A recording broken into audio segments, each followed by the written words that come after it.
only way of Vlone. Hey everyone, welcome back.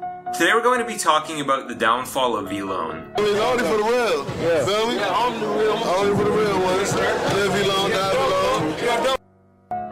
Now I know some of you are already rolling your eyes and wondering why we're even talking about Vlone in the first place. To go back to the very beginning, we'll have to start with the founding of the ASAP mob. But this video is basically a case study of how a simple t-shirt design gained a cult following, made its way to Paris Fashion Week, and fell from grace almost overnight. So without further ado, this is the history of Vlone. Of course, everyone knows about the ASAP mob today primarily because of standout members like A$AP Rocky and A$AP Ferg. Now to be clear, the ASAP mob didn't necessarily begin as a rap group, but it was more of a creative collective. But the collective was actually founded in 2006 by the likes of A$AP Yams, A$AP Ills, A$AP Cam, and of course A$AP Bari, whose real name is Jabari Shelton. Bari, in particular, has always been more interested in the fashion side of things, and in 2011, 5 years after founding ASAP, he would join fellow founding member A$AP Cam in founding a new streetwear brand called Vlone. Funny enough, Bari quickly found himself running the brand alone after A$AP Cam had a falling out with the group. Vlone is just a play on the word alone, which is something the brand references in one of its slogans, "Every living creative dies alone," which is an adaptation of a quote from the 2001 film Donnie Darko. The first t-shirts were much like they are today with a giant letter V on the back, and while this might not seem groundbreaking, it sort of became a uniform for the members of the ASAP mob. And this turned out to be perfect timing for Vlone, because in 2011, the same year the brand was founded, the ASAP mob was about to change forever. 2011 was a breakout year for the ASAP mob, because this was the year that A$AP Rocky released his hit songs Peso and Purple Swag. In these early music videos, Rocky can be seen wearing trendy streetwear pieces from brands like Blackscale, and he even pairs it with pieces from some slightly higher end brands like Y3. These songs became smash hits and solidified the ASAP mob in the New York music scene, but perhaps more importantly, they solidified the ASAP mob in the New York streetwear scene. Rocky had always been into fashion, but because of these videos, everyone now saw him as something of a fashion icon, at least in the New York streetwear scene. Like, we was just outcasts, keep it funky of Harlem. Like, we just like what you don't respect of Harlem. This is very important because the ASAP mob now had a fashion-minded fan base, and all of them were paying attention to what Rocky was wearing. Now note that even though Vlone was founded in 2011, up until this point Bari was only giving Vlone pieces to members and friends of the ASAP mob. So when the ASAP mob exploded in popularity, everyone wanted to know where these shirts were coming from and how they could get one. Like Harlem swag, like, so now people looking at us like this, like damn, this is what Harlem been doing. In 2014, Rocky decided to film a music video for his new song Riot Rave, and him and Bari thought it would be cool if they staged a riot of kids wearing Vlone shirts. Just to give you an idea of the demand for Vlone at the time, here's a crazy story that Rocky talked about during an interview with Kerwin Frost. Regular dudes that skate, chill, dress different, you know? Just like, not ordinary. So they sent out a message basically saying, meet here at this time if you want to be in the music video. They started filming, and because the music video was supposed to look like a staged riot, there was a fake cop car for the kids to destroy. The only problem was they didn't stop there. Before long, things got so out of control that a small army of kids in Vlone shirts were smashing real cop cars, taxis, and even a Ferrari. Now they wanted the kids in the video to be wearing Vlone shirts, but because they were technically unreleased, they didn't want them to keep them. So they made you hand in your ID to get a shirt, and to get your ID back, you had to give the shirt back.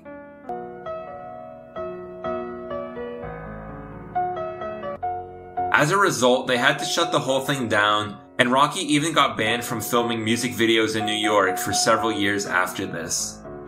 So a bunch of kids showed up, and if you look closely at the video, you'll actually see a few familiar faces in line to get Vlone shirts, including Ray's Corrupted Mind, Austin Butts, and even a young Luca Sabat. In the interview, Rocky joked that he still has about 30 IDs of kids who decided they would rather keep the shirt than get their ID back. And if nothing else, this music video was kind of a proof of concept for Vlone.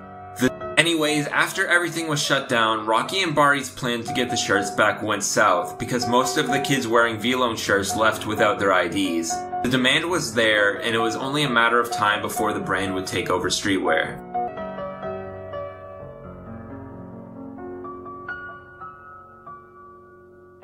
For the most part, the brand's aesthetic remained the same, with a few additions including the Friends logo, which has now become almost as ubiquitous as the original V logo. During this time period, it really did feel like Vlone was running things in the streetwear scene. Bari eventually began selling Vlone publicly, but as popular as the brand was becoming, he did his part to keep the hype by making sure it stayed exclusive. Everything was looking up for Vlone, or so it seemed, and in 2017, Bari announced what promised to be the brand's biggest breakthrough yet. At the height of the ASAP Mob's popularity between 2014 and 2017, just about everyone remotely interested in streetwear wanted a Vlone shirt or hoodie. Drops were limited, pieces were usually priced anywhere from $100 to $300, and even if you wanted to pay that much, they were usually sold out before you had the chance. It was kind of like the darker, grittier, less successful cousin of Off-White. I may or may not have been included in this category, but that's beside the point. The brand debuted its first full collection in 2014, and it really was an upward trajectory from there. A collaboration with Nike. Now, full disclosure, I'm not 100% sure how Bari got Vlone onto the Paris Fashion Week schedule.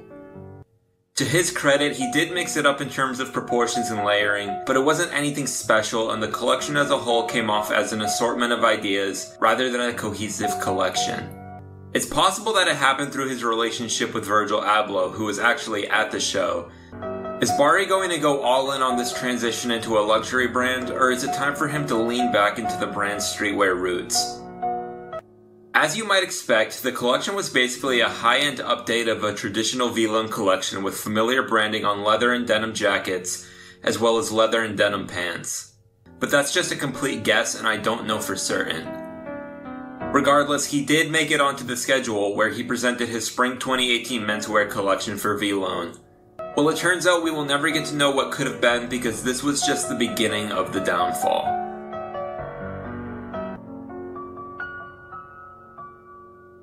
Shortly after his appearance at Paris Fashion Week, reports surfaced on the internet that A AP Bari had been taken into custody by the British authorities for sexual assault. Even other members of the ASAP mob, including Ferg and Rocky, made it clear that they didn't approve of Bari's actions, even though he would go on to remain a part of the group. After the reports came out, Bari took to Instagram to put out a statement, which you can see here. As you can see, he kind of avoids admitting any fault, and the way he's apologizing, it's almost as if he expects the whole thing to blow over. Speaking of which, this situation basically derailed Bari's plans to break into the luxury fashion industry, and he has not been invited back to Paris Fashion Week since. And I'm not saying this would be a good thing, but maybe we would still be getting Vlone fashion shows, and maybe we would have more Vlone Air Force Ones. Maybe people wouldn't roll their eyes whenever you mention Bari's name.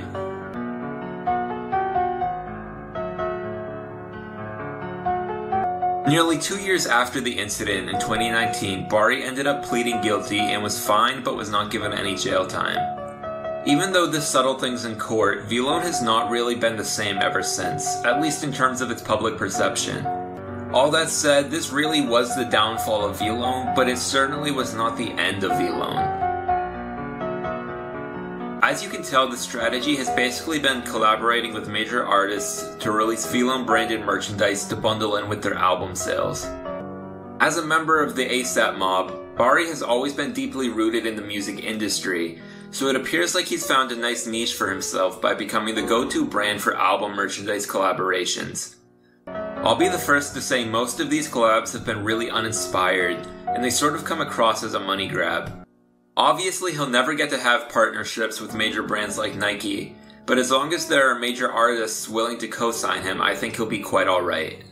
The story of Vlone is ultimately the story of a brand that burned too bright and burnt out too quickly.